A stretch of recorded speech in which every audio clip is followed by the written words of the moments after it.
Well, the Senators, very active in the last week, and they're going to be much improved no matter what, especially after landing a Flyers legend. Prized free agent Claude Giroux signed a 3-year, $19.5 million deal. He's got a no-move clause for the duration. They also got Cam Talbot in the trade from Minnesota. They gave him Philippe Gustafsson back, the goaltender. Talbot's 35 in the last year of his deal, making $3.6 million. And they also locked down 23-year-old center Josh Norris with an 8-year, $63.6 million deal. Average AAV just under $8 million. It's going to take him through 2030. This kid's a young stud. They're locking up all these young studs, but bringing a guy like Giroux, bringing a goalie like Talbot, is this enough to get them in the playoffs, Biz, or what? I think that they're just outside looking in, but they're going to be there. They're going to be battling, though. Just like I talked about Columbus, I am so happy for Ottawa. I'm not sure whether this has to do with the fact that they're trying to solidify that new rink downtown and they need to put a more competitive team on the ice. Dorian, is that how you say his last name? He has done an excellent job so far in Norris. If we want to start there, I look at this one the same way I look at that Robert Thomas deal.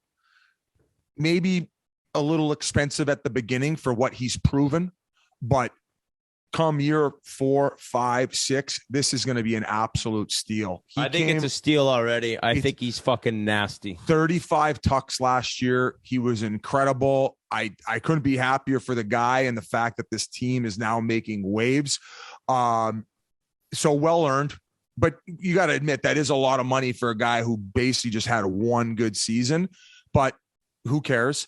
The Talbot situation, I kind of look at that as Billy G taking a huge sky dump on the agent's car, like from the top of the CN Tower type of sky dump. Mind you, he gets to go and be a starter for a team who's going to be a lot more competitive than they were. So I don't know if Talbot necessarily gets fucked because of this, but more so put in a situation where it's like, hey, you got 1 year left in your deal, man. And I know you're getting a little bit older, but if you want to go prove that you can be a starter, go prove that you can be a starter and secure your own bag. And then you don't really have to share the net with Flower. So I'll throw it over to you, Whit. Like, what do you make of, do you think that that's a big fuck you from Billy G to the agent? Not necessarily, because I think the agent just kind of wanted him out of there. That's how I took it, right? Like, he almost got what he hoped for, right? In terms of like getting the chance to be the number one. That Norris signing, I was playing golf with Kevin Hayes. He was telling me, he's like, dude, this kid is sick. And you look back to when you realize that you're going to have to trade a superstar that in the end will be a depreciating asset as he gets older, in the way that Erik Karlsson was traded. And now you look at Josh Norris as being the guy that was a part of that deal. It's like, that's a good trade. I mean, it was hard at the time, and they had gotten to the game 7 of the Eastern Conference Final, and you end up losing Erik Karlsson. But look at what you have now. You have a true number one center, and that line with Tkachuk and Batherson is sick. And then on the second line, you're going to have Giroux, you're going to have DeBrincat, and you're going to have Stützle. So it's like, I think maybe we mentioned like that top 6, dude, is looking really nice. I don't know if they'll get in playoffs, like you said, Biz. I think defense are too thin. Their defense aren't exactly where they need to be, but it's a start. And my biggest thing is, I've long said Ottawa would be in my top 5 places I'd never want to play. But it all had something to do with where their friggin' rink is. And if you've never been to a game, I'm telling you, it's in the middle of fucking nowhere. Absolute nowhere. You're just in fields, giant fields with nothing near you. If they get a rink downtown, dude, that changes everything. And I think what you said, either one of you guys, in terms of getting a team that can compete and getting a team that can be a little more competitive, it makes it easier to possibly get this rink downtown, where then the same way if the Coyotes can get a fucking rink in Scottsdale or wherever it's going to be, Tempe, needs to backyard. Yeah, there needs to be like the rink in an area that players want to play in. It's so much more important than people think.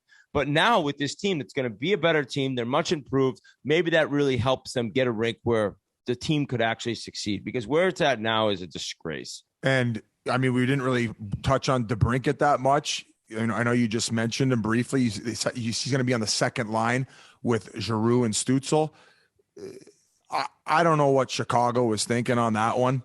I mean, I understand my whole theory on that one. I had my Chuck Fletcher theory, but my theory is Chicago's trying to make that team as bad as possible to the point where Patrick Kane and Taves are like, all right, we're going to waive our no move clause. Fuck, we'll even go to Arizona if we have to. That's kind of where I think that situation's at. But to give DeBrincat up a young stud who can put the puck in the back of the net, and I commend the guy in Chicago because I think he's made a lot of good moves. Like he ended up getting draft picks for Flower. He's gotten rid of a lot of to make the team as shit as possible.